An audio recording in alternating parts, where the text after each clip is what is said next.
Captain Jake Morrison stood on the bridge of the UES Vigilance, watching the stars through the massive viewport.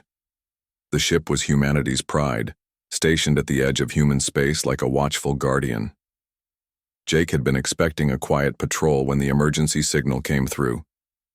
"Captain, we're receiving a priority transmission from the Galactic Council," said Communications Officer Danny Wright, his voice tight with concern. "It's marked as urgent and directed to all human leadership." Jake frowned. The Galactic Council rarely contacted humanity directly. Most communication went through official diplomatic channels. "Put it through, Danny." The main screen flickered to life, showing the imposing figure of Supreme Chancellor Vex Thara, the crystalline being towered over everything around her.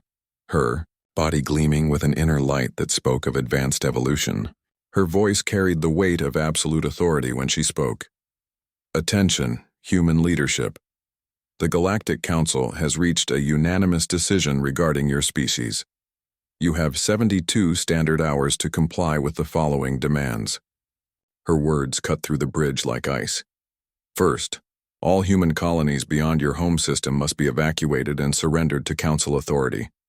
Second, your species will submit to genetic modification to reduce your aggressive tendencies. Third, all human military forces will be disbanded, and your worlds will accept permanent Council oversight." Jake felt his blood turn cold.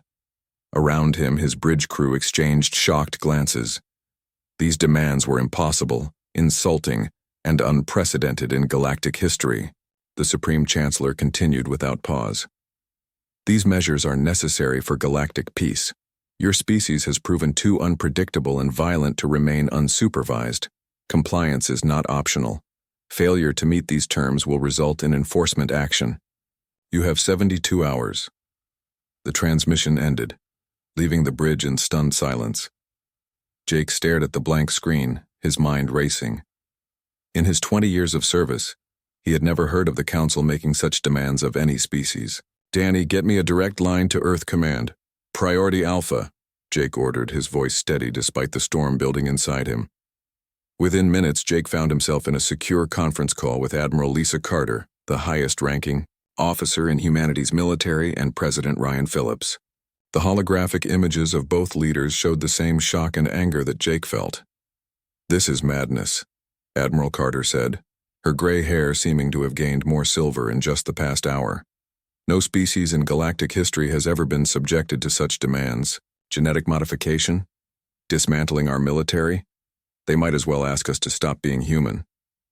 President Phillips leaned forward in his chair, his weathered face grim. "What's their real game here, Admiral? This can't just be about our supposed aggression. Half the galaxy knows we've been peaceful in our expansion." "I've been reviewing our intelligence reports," Admiral Carter replied, pulling up data on her tablet. "The Council has been growing nervous about our technological advancement. In the past 50 years, we've developed faster-than-light communication, quantum computing, and adaptive AI systems. We've also been forming trade agreements and mutual defense pacts with species the Council considers under their protection." Jake spoke up from his ship. "There's something else, Admiral. Our xenocultural studies suggest that several member species are growing restless under Council rule. The Meridians have been asking questions about technological sharing. The Collective has been requesting more autonomy. If those species saw humanity standing up to the Council, they might get ideas about their own freedom." President Phillips finished. "So the Council wants to make an example of us before we inspire a rebellion." Admiral Carter nodded grimly. "That matches our analysis. The question is, what do we do about it? The Council has the largest military force in the galaxy. Their fleets outnumber ours 50-1. President Phillips was quiet for a long moment, staring at something off-screen. When he looked back, there was steel in his eyes. "We reject their ultimatum. All of it." "Sir," Admiral Carter said carefully, "that means war. A war we can't win by conventional means." "Maybe we can't win a conventional war," the President replied. "But humans have never been conventional. Admiral, I want you to activate all contingency protocols, every secret project, every hidden asset, every backup plan we've developed since first contact. It's time to show the galaxy what happens when you corner humanity." Jake felt a chill run down his spine, but it wasn't fear. It was anticipation. Humanity had always been survivors, innovators, fighters when pushed too far. The Council was about to learn that lesson the hard way. 3 hours later, Ambassador Kevin Torres stood in the grand chamber of the Galactic Council, surrounded by representatives from hundreds of species. The chamber was designed to intimidate, with soaring architecture that dwarfed individual beings and reminded everyone of the Council's power. Supreme Chancellor Vexithara looked down at Torres from her elevated platform, her crystalline features showing what might have been amusement. Ambassador Torres, I trust you bring humanity's acceptance of our generous terms. Kevin looked up at her without flinching. He was a small man by human standards, but he had volunteered for this moment, knowing it might be the last diplomatic contact between humanity and the Council for a very long time. Supreme Chancellor, Kevin said, his voice carrying clearly, through the vast chamber, I bring humanity's response to your ultimatum. The chamber fell silent. Even the usual whispers and movements stopped as every being focused on the small human standing alone in the center of the floor. The United Earth Government and the Colonial Administration have reviewed your demands, Kevin continued. We find them unacceptable, illegal under galactic law, and morally repugnant. Humanity rejects your ultimatum in its entirety. A ripple of shock ran through the assembly. Several smaller species representatives looked terrified, while others seemed amazed that anyone would dare speak to the Council this way. Supreme Chancellor Vexthera's inner light flared brighter, a sign of anger in her species. You would condemn your species to extinction for the sake of pride, Ambassador? Kevin smiled, and there was something in that smile that made several nearby representatives step back. Supreme Chancellor, you've made a fundamental error in your calculations. You assume we're acting out of pride. We're not. We're acting out of principle. And there's something else you should know about humans. What is that, Ambassador? We're really good at learning from history. And history has taught us that when someone demands you surrender everything that makes you who you are, there's only one possible response. Kevin paused, looking around the chamber at the hundreds of species who had lived under Council rule for centuries. No. The single word echoed through the chamber like a gunshot. Kevin turned and walked toward the exit, his footsteps the only sound in the vast space. Behind him, Supreme Chancellor Vexithara's voice carried a promise of doom. Then you have chosen extinction, human. So be it. As Kevin left the chamber, massive Council fleets were already moving toward human space, confident that overwhelming force would quickly end this foolish rebellion.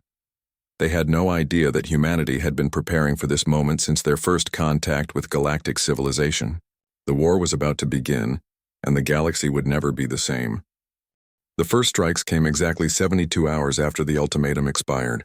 War Marshal Kethmore of the hegemony species led the Council's assault fleets with ruthless precision.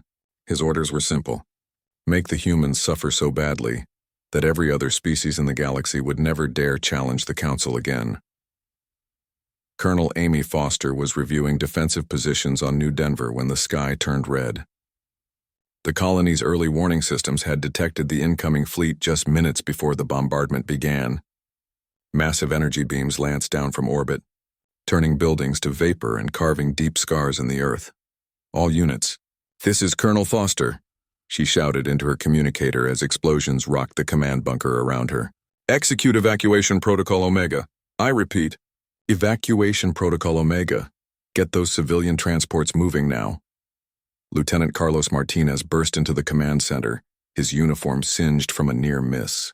Colonel, the Eastern Shield generators are down. We've got Council dropships coming in hot and our orbital platforms are gone. Amy looked at the tactical display, watching red dots multiply as enemy forces poured from the massive dreadnoughts overhead. New Denver had been humanity's most prosperous agricultural colony, home to 3 million civilians. Now it was becoming a killing ground. How long until the last transport clears the atmosphere? She asked. 23 minutes, Colonel. Amy nodded grimly. Then we hold for 23 minutes. Every second we buy saves lives. She turned to address her regiment of Terran Marines, knowing many of them wouldn't survive the next hour.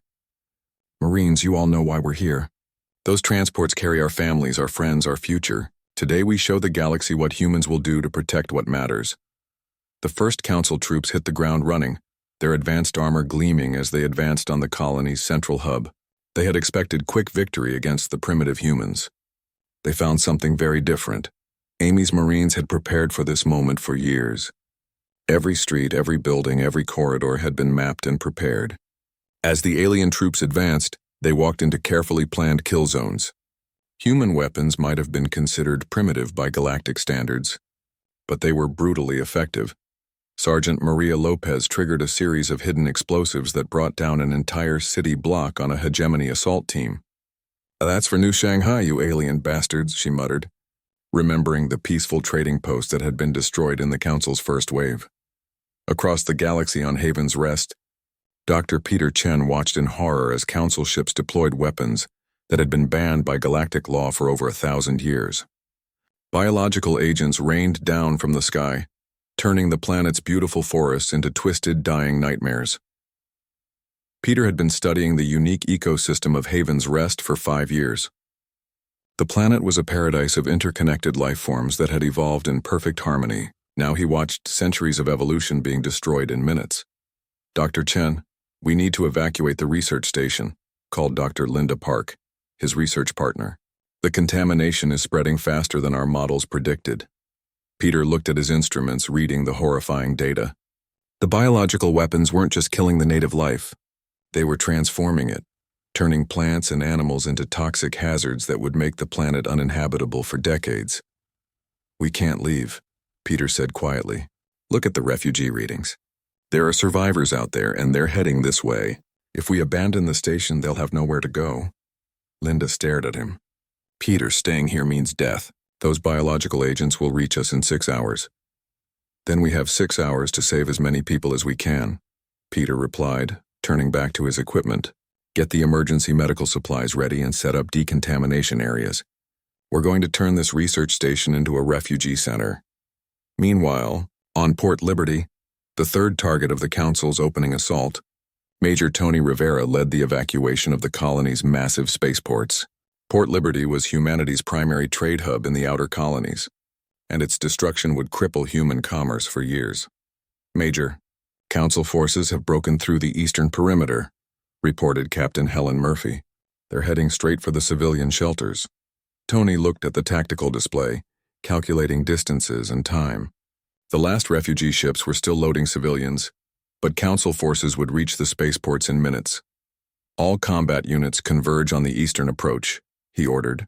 "We're going to make them fight for every meter." The battle was brutal and one-sided.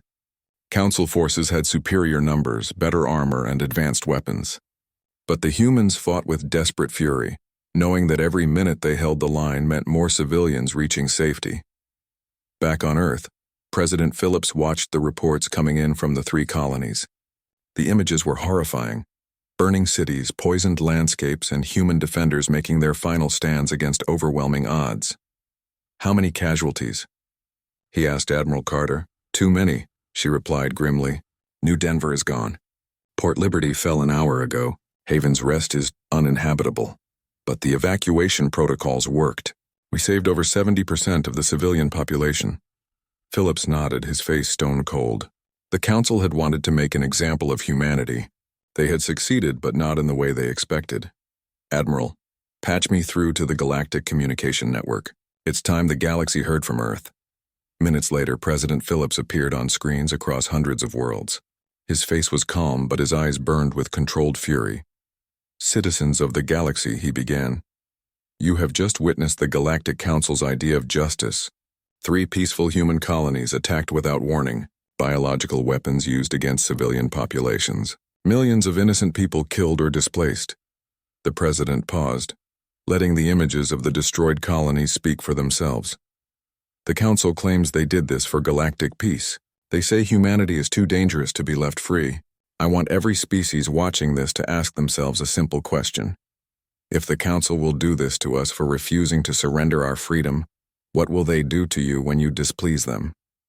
Phillips leaned closer to the camera, and his voice dropped to barely above a whisper. "The Council wanted to see what humans do when we're cornered. They wanted to see how we respond to overwhelming force. They're about to find out. The transmission ended, leaving the galaxy in stunned silence. On hundreds of worlds, beings who had lived under Council rule for centuries began to ask questions they had never dared ask before. In the Council chambers, Supreme Chancellor Vexithera watched the human president's speech with growing unease. The bombardment of the human colonies should have ended their resistance. Instead, it seemed to have only made them more determined. War Marshal Kethmore, she called to the military leader who had led the assault. Your report claimed total victory. Why are the humans still broadcasting resistance propaganda? The massive hegemony warrior shifted uncomfortably. Supreme Chancellor, we achieved all tactical objectives. The colonies are neutralized. Human military resistance has been eliminated in the target areas. Then why do I sense that we have not won, but merely awakened something we should have left sleeping? Kethmore had no answer. He had fought dozens of campaigns for the Council, conquered countless worlds, and broken the spirit of entire species. But something about the human resistance troubled him. They had fought like cornered animals, yes, but there had been something else. Organization, planning, as if they had been expecting this attack and had prepared for it. Across human space, hidden sensors detected the movement of massive Council fleets toward Earth and the remaining human colonies. In secret facilities that the Council's intelligence networks had never discovered, automated systems began activating. Weapons that had been built in darkness for decades started powering up. The Council thought they had won the first battle. They were about to discover that the war had only just begun, and humanity had been preparing for this moment far longer than anyone imagined. Commander Steve Parker had been waiting in the shadows for this moment for 20 years. Deep beneath the surface of Luna, in a facility that didn't officially exist, he watched as red lights turned green across a massive control board. Each light represented a piece of humanity's most carefully guarded secret. Phoenix Protocol is now active, he announced to his team of engineers and technicians. All sleeper assets are responding. Ladies and gentlemen, it's time to show the Council what we've really been doing for the past 2 decades. Across the galaxy, installations that the Council had cataloged as harmless mining operations, research stations and trading posts began to reveal their true nature. Massive weapons platforms emerged from carefully constructed camouflage. Hidden manufacturing facilities started producing swarms of automated drones. Communication arrays that had been secretly listening to Council transmissions for years began broadcasting jamming signals. Chief Engineer Kate Sullivan stood in the most classified laboratory in human space, watching as her life's work was finally unveiled. The quantum disruption torpedoes looked like ordinary missiles, but their warheads contained technology that could destabilize the exotic matter cores that powered Council ships. The irony is perfect, she said to her assistant, Dr. Alex Turner. They think we're primitive because we still use chemical rockets and nuclear reactors. They never realized we were reverse engineering their own technology and making it better.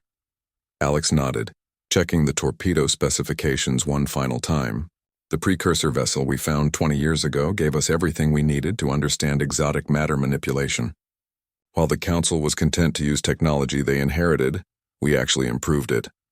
Kate smiled grimly.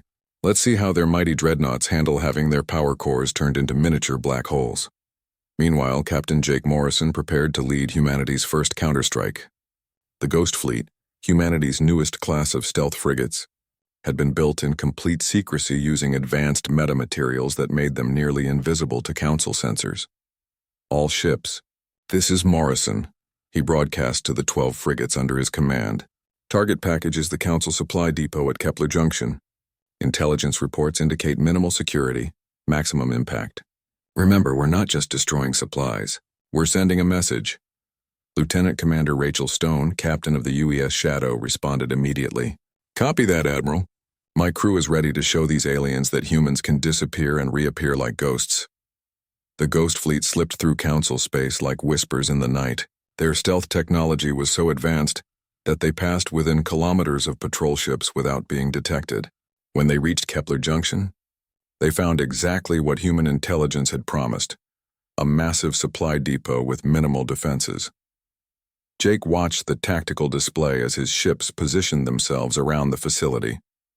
All ships weapons free. Show them what human innovation looks like. The attack was devastating and precise. Quantum disruption torpedoes turned the depot's exotic matter storage tanks into brief stars, while electromagnetic pulse weapons fried every piece of Council technology within 50 kilometers. In less than 10 minutes, a supply depot that had supported Council operations for 3 sectors was nothing but debris. But the real surprise came when the Ghost Fleet began their withdrawal. Council reinforcement fleets arrived to find not just destruction, but a message broadcast on all frequencies in perfect Council standard. This is only the beginning. Surrender now, or learn why humans are called the species that fights dirty. The success at Kepler Junction was just the opening move. Across Council space, human sleeper assets began striking simultaneously. Mining stations revealed hidden missile batteries that destroyed passing Council patrol fleets. Research outposts activated powerful jamming systems that blinded Council communications. Trading posts launched swarms of adaptive AI drones that could think faster than Council point defense systems could target them. Lieutenant Commander Ben Rodriguez had spent 15 years working as a communications technician at Nexus Station, the Council's primary fleet coordination center. In reality, he had been carefully mapping every system, every security protocol, every weakness in the station's defenses. When the signal came, Ben moved with practiced efficiency. He had memorized every corridor, every access panel, every guard rotation. His toolkit contained devices that Council security had never imagined. Nanoscale explosives that could dissolve through any material, quantum viruses that could corrupt their most advanced computers, and neural disruptors that could incapacitate Council security personnel without permanent harm. "This is Rodriguez," he whispered into his hidden communicator as he reached the station's central computer core. "I'm in position. Beginning system infiltration now." Ben connected his quantum virus to the core systems, watching as human-designed code began spreading through the Council's network like digital cancer. Within minutes, the virus had corrupted navigation databases, deleted fleet coordination protocols, and turned the station's own defense systems against each other. But Ben's real masterpiece was yet to come. As alarms began blaring throughout the station, he activated a series of precisely placed charges that would cripple Nexus Station's ability to coordinate Council fleets across 3 galactic sectors. The explosions were carefully calculated. Instead of destroying the station completely, they created cascading system failures that would take months to repair. More importantly, they cut the communication links between dozens of Council fleets, leaving them blind and unable to coordinate their attacks. As Ben made his escape in the confusion, Council fleets across the galaxy suddenly found themselves operating without central command. Hegemony ships began attacking crystalline vessels due to corrupted identification codes. Aquatic fleet formations dissolved into chaos when their navigation systems fed them false data. The carefully orchestrated Council war machine began tearing itself apart from within. War Marshal Kethmore watched his tactical displays with growing horror as report after report came in of coordinated human attacks across Council space. This wasn't the desperate last stand of a doomed species. This was a carefully planned campaign that had been in preparation for decades. "How is this possible?" he demanded of his intelligence chief. "Our scouts reported that humanity had barely 200 ships and minimal defensive capabilities." The intelligence officer, a nervous member of the surveillance species, consulted his reports with shaking appendages. "War Marshal, it appears our intelligence was deliberately fed false information. The humans have been operating a massive deception campaign. They allowed us to see exactly what they wanted us to see." Kethmore felt something he had rarely experienced in his centuries of warfare: doubt. "How many ships do they actually have?" "Unknown, War Marshal. Our latest estimates suggest at least 3 times our original projections, but they appear to be using stealth technology we cannot detect. They could have 10 times more vessels than we believed." The War Marshal stared at his displays, watching as human forces struck at targets across his operational area with surgical precision. Every attack seemed designed to cause maximum disruption with minimal force. These weren't random raids. They were the actions of a species that understood their enemy better than their enemy understood them. "Supreme Chancellor," he said into his communicator, "I request permission to withdraw our forces to defensive positions. The humans are not fighting the war we prepared for." Supreme Chancellor Vexithara's response crackled with anger. "Withdrawal? You assured the Council that human resistance would collapse within days. Now you speak of retreat? Supreme Chancellor, these humans have been planning this war for decades. They have weapons we didn't know existed, tactics we've never encountered, and intelligence capabilities that rival our own. This is not the primitive species our reports described. There was a long pause before Vexthara responded, and when she did, her voice carried a chill that made even the hardened war marshal uncomfortable. Then we will show them what happens when a primitive species challenges the established order of the galaxy. Prepare the planet-killer weapon. Target Earth itself. If we cannot conquer humanity, we will erase them completely. But as the Council's most devastating weapon began powering up for its journey to Sol system, human agents who had been placed in Council facilities decades ago began their final missions. The war was about to escalate beyond anything the galaxy had ever seen. The cracks in the Galactic Council's unity began showing within hours of humanity's coordinated counterattack. On the aquatic world of Meridia Prime, Fleet Admiral Corinth of the Meridian species called an emergency session of her War Council. This campaign was supposed to be a simple enforcement action, she said, her gills fluttering with agitation as she addressed her subordinates through the water-filled command chamber. We were told the humans would surrender after a show of force. Instead, we find ourselves fighting a war that threatens to consume the entire galaxy. Captain Delian, one of her most trusted officers, projected the latest casualty reports into the water around them. Admiral, we've lost 17 ships in the past 6 hours. The humans seem to know exactly where our fleets will be before we arrive there ourselves. Our encrypted communications are being intercepted. Our supply lines are under constant attack, and our allies are beginning to fight each other due to system failures. Admiral Corinth had joined the Council centuries ago because it promised peace and protection for her species. The Meridians were not a warrior race by nature. They preferred exploration, art, and philosophical discussion to conquest. The sight of burning colonies and biological warfare sickened her. Send a message to the Council chambers, she ordered. The Meridian fleet is withdrawing from this campaign. We will not participate in the genocide of an intelligent species. Similar scenes were playing out across Council space. The Collective, a hive mind species that valued logic above all else, calculated that the war against humanity had become economically and strategically unsustainable. Their queens issued a joint declaration of neutrality and recalled their forces. The Wanderer species, nomads who had joined the Council for protection during their travels, simply disappeared from Council space entirely, taking their mobile cities with them. Even some members of the crystalline hegemony began questioning whether this war served their interests. General Nick Watson watched these developments from the bridge of the UES Liberation as his forces prepared to retake Haven's Rest. The planet still bore the scars of Council biological warfare, its once beautiful forest twisted into toxic nightmares. But humanity had developed something the Council thought impossible: bioremediation technology that could heal ecological damage in days rather than centuries. Dr. Chen, are you ready for Operation Green Thumb? Nick asked over the communication system. Dr. Peter Chen, who had survived the initial attack on Haven's Rest by converting his research station into a refugee center, was now leading the planet's healing. General, our atmospheric processors are online and the bioremediation drones are ready for deployment. Give us 6 hours, and we'll turn this poisoned world back into a paradise. The liberation of Haven's Rest became a symbol that resonated across the galaxy. Council propaganda had claimed that the biological weapons would render the planet uninhabitable for generations. When human technology began healing the damage in mere days, neutral species took notice. If humans could undo such devastation so quickly, what other technologies did they possess? Captain Jake Morrison, now promoted to admiral after his successful raids, led the human fleet to their most significant victory yet, the Battle of Kepler Station.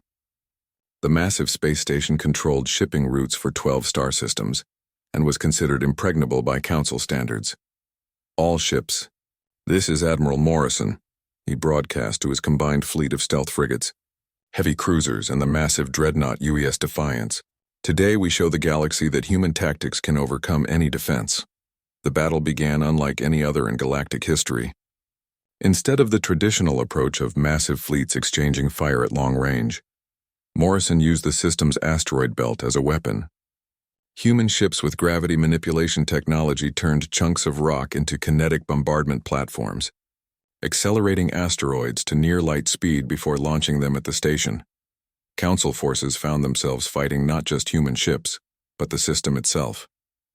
Asteroids crashed into their formations with devastating effect, while swarms of adaptive AI drones wove between their vessels, learning their defensive patterns and exploiting weaknesses faster than Council computers could adapt.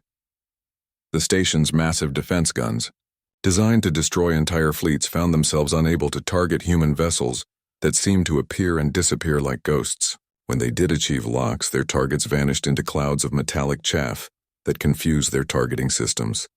Station Commander, this is Admiral Morrison. Jake broadcast on open channels as human forces overwhelmed the last of the station's defenses. Surrender now and your people will be treated with respect under the laws of war. Continue fighting and we'll demonstrate why humans are considered the most creative species in the galaxy when it comes to destruction. The station surrendered within the hour. More importantly, the battle had been broadcast across the galaxy, showing neutral species that the supposedly invincible Council military could be defeated by human tactics and technology. Dr. Peter Chen's work on Havens Rest had revealed something that shocked the galactic community. Evidence that the Council had been deliberately suppressing technological development across the galaxy for centuries. Hidden in their biological weapons were genetic locks designed to prevent certain species from achieving advanced biotechnology. They haven't just been ruling the galaxy. Peter explained in a broadcast that reached millions of worlds. They've been keeping everyone else primitive. Every species that joined the Council was subtly prevented from developing technologies that might challenge their dominance. The revelation sparked uprisings on dozens of worlds.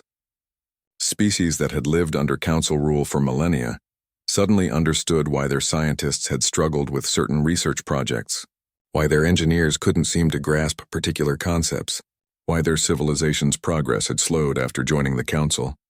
On Earth, President Phillips convened an emergency meeting with Admiral Carter and the Joint Chiefs of Staff.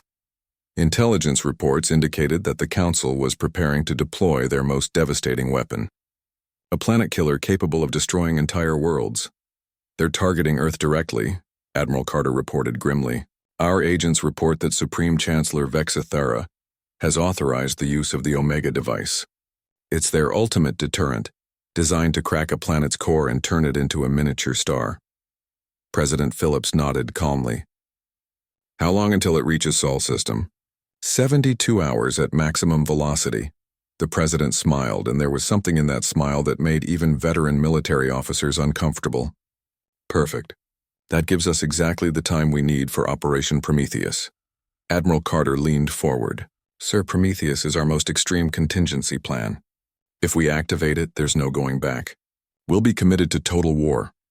Admiral, President Phillips said quietly. They crossed that line when they decided to erase Earth from existence. Activate Operation Prometheus. Target every major Council facility, fleet base, and government center in the galaxy. If they want to escalate to planetary destruction, we'll show them what human escalation really looks like. Across human space, weapons that had been built in the deepest secrecy began powering up. Antimatter warheads that could sterilize continents. Quantum bombs that could collapse space-time itself. Nanoscale weapons that could disassemble matter at the molecular level. For decades, humanity had prepared not just to fight a war, but to win it so completely that no one would ever again question their right to exist. The Council had wanted to see humanity's true nature when cornered. They were about to get their wish, and the galaxy would never recover from what they were about to witness. War Marshal Kethamore watched his tactical displays with growing dread as human forces moved into position around key Council worlds. These weren't the random strikes of a desperate species. This was a coordinated campaign of total war, planned and executed with terrifying precision. Supreme Chancellor, he reported, his voice heavy with the weight of impending doom. The humans aren't just fighting back. They're preparing to destroy us completely. The siege of Dominion Prime began at dawn. Though on a world with 3 suns, dawn was more a concept than a reality. Admiral Jake Morrison stood on the bridge of the UES Victory, watching as humanity's most advanced fleet took positions around the Council's capital world. Behind him stretched an armada that defied every assumption the galaxy had made about human capabilities. The planet's defensive systems were legendary, built over millennia to withstand any conceivable attack. Orbital platforms the size of small moons bristled with weapons that could shatter asteroids. Energy shields wrapped the world in layers of protection that had never been penetrated. The Council had believed their capital was absolutely secure. They were wrong. "Admiral, all task forces report ready," said Captain Lisa Wang from her position at the tactical station. "Ghost Fleet is in position for precision strikes. Heavy assault groups are standing by. The Prometheus weapons are armed and targeted." Jake nodded, opening a communication channel that would reach every ship in his fleet and broadcast to the entire galaxy. "Citizens of the galaxy, this is Admiral Morrison of the Terran Alliance fleet. For centuries, the Galactic Council has ruled through fear and oppression. Today that ends. The first wave of the attack came not from human ships but from the planet's own defense systems. Months of careful preparation had allowed human agents to infiltrate and reprogram the massive orbital platforms.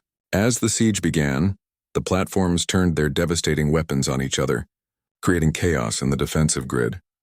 "My God," whispered Dr. Sarah Kim, the fleet's xenoarchaeologist, as she watched the ancient defenses tear themselves apart. "Those platforms have protected Dominion Prime for over 2,000 years. How did we manage to turn them against each other?" Captain Morrison smiled grimly. "We did what humans do best, Doctor. We learned, we adapted, and we found a way. The Council thought their technology was beyond our understanding. They forgot that humans are very good at reverse engineering things. As the orbital defenses collapsed, human assault ships moved in with surgical precision. These weren't the crude vessels the Council had expected. They were sleek predators equipped with adaptive armor that could shift its properties in real time, weapons that learned from each engagement, and AI systems that could outthink Council computers. On the planet's surface, Supreme Chancellor Vexithara watched the destruction of her defenses with growing disbelief. The crystalline being had ruled the galaxy for over 3 centuries, maintaining order through a combination of overwhelming force and political manipulation. Never in her long life had she imagined that a species she considered barely civilized could threaten the heart of Council power. "War Marshal Kethmore," she called to her military commander, "deploy all remaining forces. Every ship, every soldier, every weapon we possess. The Council will not fall to these primitive mammals." Kethmore's response was heavy with defeat. "Supreme Chancellor, our remaining forces are scattered across the galaxy fighting brush fires started by human raids. Most of our allied species have declared neutrality or actively joined the humans. We have perhaps 20 ships left in this system, facing a human fleet of over 200 vessels. Then we fight with what we have," Vexithara declared. "Better to die as rulers than live as subjects." The final battle for Dominion Prime lasted only 6 hours. Council forces fought with desperate courage, but they were outmatched in every category. Human weapons that could phase shift through energy shields, fighters that moved like living beings, dodging and weaving through defensive fire, boarding parties that seemed to know the layout of Council ships better than their own crews. Captain Amy Foster, who had survived the fall of New Denver and been promoted for her heroism, led the assault on the Council chambers themselves. Her Marines moved through the ancient corridors with practiced efficiency, their advanced armor protecting them from Council energy weapons, while their own firearms cut through enemy defenses like paper. "Remember," she told her troops as they approached the central chamber, "we're here to end a war, not start a massacre. Any Council member who surrenders will be treated with respect." The final confrontation took place in the vast chamber where the Galactic Council had ruled for over a millennium. Supreme Chancellor Vexithara stood alone, her crystalline form glowing with inner fire as human soldiers surrounded her. "So," she said, her voice carrying across the chamber, "the primitives have won. I suppose you expect me to beg for mercy?" Captain Foster removed her helmet, looking directly at the being who had ordered the destruction of human colonies. "No, Chancellor. I expect you to listen. Listen to what? To the sound of something you've never heard before. The sound of genuine freedom coming to the galaxy." Outside the chamber, President Phillips was addressing the liberated galaxy from what had once been the Council's seat of power.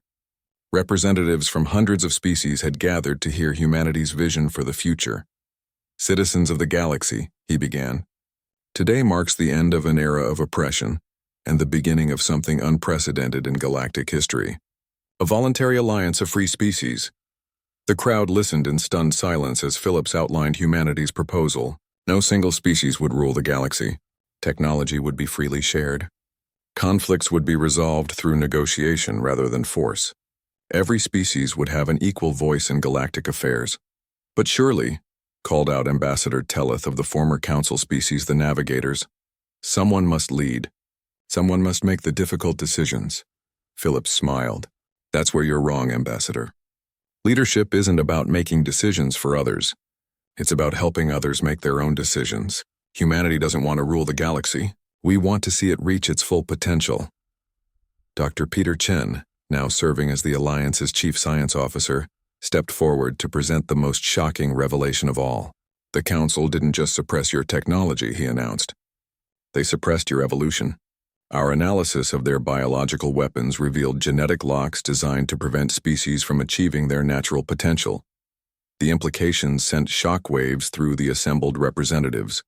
For millennia, the Council had been actively preventing the species under their rule from reaching their full capabilities.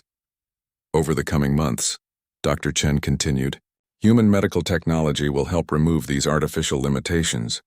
You'll discover capabilities your species forgot you had, intelligence levels your ancestors achieved before the Council took control.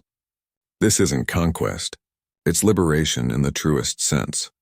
1 year later, the transformation of the galaxy was complete. The Terran Alliance included over 400 species, all participating voluntarily. Trade flourished as technology and knowledge flowed freely between worlds. Former enemies worked together on projects that benefited everyone. Admiral Morrison, now in overall command of Alliance security forces, watched from the observation deck of Unity Station as ships from dozens of species worked together to explore previously forbidden regions of space.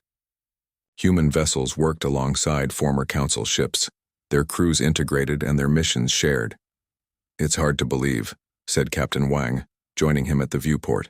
2 years ago, we were facing extinction. Now we're leading the largest alliance in galactic history. Morrison nodded, watching a small transport ship dock with the station. Through the viewport, he could see human children and alien younglings playing together while their parents discussed joint colonization efforts. You know what the best part is? He said, we didn't conquer them. We freed them. And in freeing them, we freed ourselves. In the station's central plaza, a human child named Tommy and his best friend, a young Meridian named Splash, were building something together using blocks made from various alien materials.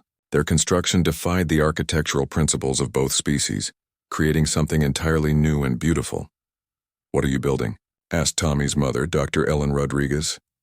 The future, Tommy replied without looking up from their work. Splash says his people are really good at underwater cities, and I told him humans are good at building in space. So we're making both together. Dr. Rodriguez smiled, watching the two children work.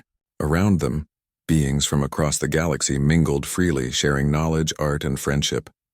This was what humanity had really won, not dominion over the galaxy, but the chance to see it become something greater than anyone had imagined.